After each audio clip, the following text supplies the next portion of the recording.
देखिए, हम 21वीं सदी में चल रहे हैं। 8,88,000 चौरस किलोमीटर का हमारा देश है, जिसको 15,000 किलोमीटर की भू सीमा और 7,500 किलोमीटर की समुद्री सीमा है। हमारे आसपास में जितने भी देश सटे हुए हैं हमसे, उसमें मित्र से ज़्यादा शत्रु राष्ट्र हैं। और सांस्कृतिक रूप से समानता रखने वाले बहुत सारे देश होते हुए भी हमारी भलाई न चाहने वाले बहुत सारे देश हमारे आसपास में हैं। देश को हम सनातन संस्कृति के दृष्टि से मजबूत करना चाहते हैं। बहुत सारी ताकतें इसको तोड़ने के लिए, दो बड़ी ताकतें इसके पीछे लगी हैं। एक, इसको विश्व का इस्लामिक साम्राज्य बनाना चाहते हैं, और दूसरे इसको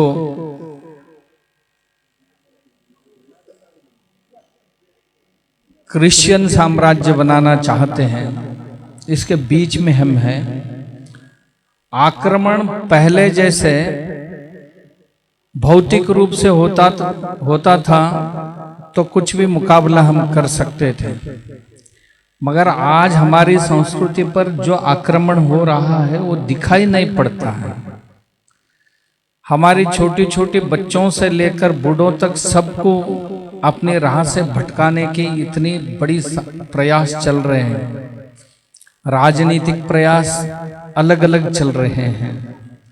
हमारी जितने भी राजनेता हैं, उनकी दूसरी या तीसरी पीढ़ी जो भी है अब देश में आगे राज्य करने के लिए आने वाले, उनको कैसे बर्बाद कर रहे हैं, ये हमारी देश के जो सर्वोच्च गुप्तचर संस्थाएं हैं वो बहुत अच्छी तरह से जान। हमारी भारतीय संस्कृति की आत्मा जो भाईचारा था, क्योंकि हमारे देश में इतने राज्य होते हुए 30 से भी अधिक और केंद्र शासित प्रदेश होते हुए भी, बहुत सारे भाषाएं होते हुए ही, और 1500 से अधिक बोली भाषाएं हमारे देश में होते हुए, और 1/3 से अधिक लोग पहाड़ों पे जंगल में रहते हुए भी हम सब जुड़े हुए थे। हम सब विविधता में एकता को अनुभव कर रहे थे, मगर आहिस्ते आहिस्ते कई शक्तियां, कोई नक्सलवाद के रूप में यहाँ प्रवेश कर दिया और इस संस्कृति को बर्बाद करने के लिए लगा। कोई आतंकवाद लेके आए हैं, वे भी इस संस्कृति को ध्वस्त करना चाहते हैं। तो दूसरे कई आमिष दिखला के हमारे लोगों को, देखिए, हमें हटाने के 2-3 ही ये है। एक तो अपनी प्रजोत्पत्ति बढ़ाने के काम कर रहे, एक बाजू में, दूसरी कन्वर्जन में लगे हैं, तीसरी आक्रमण करके सब कुछ छीन रहे हैं। ये सभी को देखते हुए हम युवा लोग जो है, वो सन्यासी हो या गृहस्थ हो, उनकी जिम्मेदारी बढ़ती है। क्योंकि 145 करोड़ हम पार कर रहे हैं, इसमें 100 करोड़ से ज्यादा भी हम सनातनी हैं। होते हुए दिन बाय दिन धर्म संस्था में काम करने वाले गुणवत्तापूर्ण लोगों की संख्या घटती जा रही है। पहले गृहस्थों में 2-4, 7-8 बच्चे हुआ करते थे। एक व्यक्ति समाज कार्य के लिए, राष्ट्र कार्य के लिए या धर्म कार्य के लिए जाता है तो जाने दो, ऐसे बोलते थे। मगर अब हम दो हमारे एक होने के कारण एक ही बच्चे को अपने घर से बाहर छोड़ने के लिए, अपने परिवार से कुछ बाहर जाने के लिए मना कर रहे हैं। दूसरी ओर हम देख रहे हैं कि हमारे आश्रम में अखिल भारतीय इमाम एसोसिएशन के प्रेसिडेंट आए थे, मेरे और उनके बहुत अच्छे परिचय हैं। उन्होंने कहा कि हमारे 7,25,000 मदरसे हैं, आपके गुरुकुल कितने हैं पूछे उन्होंने मुझे थोड़ा सा संकोच हुआ कि मन में हम क्या उत्तर देवे। मैंने उनको पूछा कि आप क्या पढ़ाते हैं मदरसे में। उन्होंने कहा कि हम 14 साल तक बच्चों को शरीयत पढ़ाते हैं। तो हमें पूछा हमारे गुरुकुल में आप क्या पढ़ाते हैं। मैंने कहा कि 14 विद्या 64 कलाएं पढ़ाते हैं। किस लिए पढ़ाते हो? हमारे राष्ट्र के लिए, घराने के लिए और हमारे धर्म की रक्षा और वृद्धि के लिए हम पढ़ाते हैं। तो दोनों के अंतर देखते हुए मुझे लगा कि 145 करोड़ में 100 करोड़ से भी ज्यादा होते हुए भी हमारी संख्या या हमारे गुरुकुलों की संख्या बहुत छोटी है। और जो है वो भी गुणवत्तापूर्ण कार्य करने में कितने लोग लगे हैं मुझे पता नहीं है, और कितने धर्म के स्पिरिट है मालूम नहीं है। गांव के गांव पूरा मतांतरित हो रहे हैं।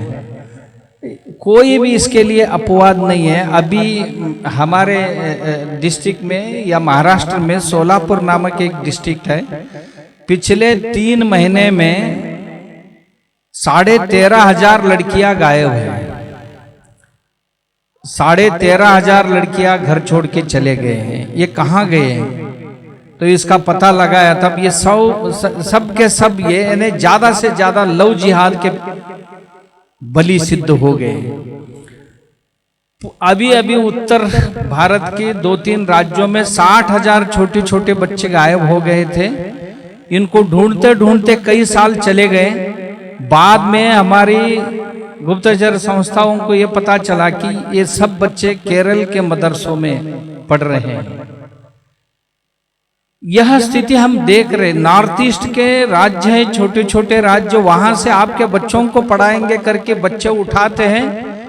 वो बच्चे कहाँ जाते क्या पढ़ते हैं उनके माता पिताओं को भी पता नहीं है, मगर वो ऐसी जगह पढ़ाई ले रहे कि इस देश पर मानव के रूप में जीवित बम बन रहे हैं। ये हम देखते हैं कि हम कितने सुरक्षित है, देश की संस्कृति हमारी कितनी सुरक्षित रह सकती है। तो हर साल करीब हर राज्य से कम 1 लाख लड़कियां गायब हो रहे, यानी मिसिंग कंप्लेंट्स है। वो कहाँ जा रहे हैं आप सब लोग जानते हैं, हम भी जानते हैं। क्या इसके लिए हमारी धर्म संस्थाएं कुछ काम कर सकते हैं? आपने देखा केरल फाइल्स देखने के बाद वो लड़के अंत में कहते हैं कि उन्होंने उनके धर्म के बारे में उनके युवाओं को और उनके बच्चों को जो संस्कार देते हैं, आप लोगों ने हमें हमारे धर्म के बारे में, हमारी संस्कृति के बारे में कुछ पढ़ाया था क्या? आप सिर्फ कॉलेज और ये मेरिट और अलग अलग तनख्वाहों की आमिष दिखा कि उसी को पढ़ने के लिए लगाया। तो हमारी क्या गलती है? ऐसे वो लड़की बोल रही थी। तो इसमें हमारे सन्यासी लोगों की बहुत बड़ी जिम्मेदारी है, आप लोगों की भी है।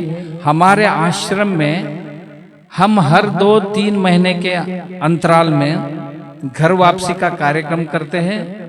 जिस कम्युनिटी से लोग गए हैं उसी कम्युनिटी के लोगों को हम विनती करते हैं, वो आते हैं। आने के बाद मैं उनको रिक्वेस्ट करता हूँ, आप आने से काम पूरी नहीं होगी। आपके जितने भी रिश्तेदार गए हुए, हमारे भाइयों का मन मुठावपना होना स्वाभाविक है कि हमने आपका, देखिए, आत्मसम्मान देने में हम कम पड़े हैं, जरूर वो सुधर लेंगे, आप वापस आ जाइए। तो करीब लाखों लोग वापस आ रहे हैं, बहुत खुशी से आ रहे हैं। इतना ही नहीं है, जो आए हैं उसमें से एक भी व्यक्ति को वापस ले जाने में वो सफल नहीं रहे। ये सभी यानी लोग आने के लिए तैयार हैं। हम थोड़ा सा लोग साहस करके उन तक पहुंचना चाहिए। बाद में अभी भी हम हर साल 200-400 गांवों में हमारे सन्यासियों को उनके घर भेजते हैं। साल में करीब करीब 1 महीने तक जो जितने भी लोग घर वापसी किए उनके घर जाके भोजन करके वहां पूजा करके आने की व्यवस्था की है। यही काम हम सब लोगों को करना है, ऐसा मुझे लगता है। इससे भी बेहतर हमारे युवा बच्चों को हमारे संस्कृति के बारे में बुजुर्गों ने कुछ सिखावे पढ़ावे संस्कार करे। इतना ही मुझे लगता है कि यहाँ पर इतने सब बुजुर्ग लोग हैं, इसमें से मैं बहुत छोटा हूँ और हमारे संपूर्णानंद जी महाराज जी के आदेश पर मुझे यहाँ आना पड़ा, क्योंकि हम पर वो इतना प्यार करते हैं।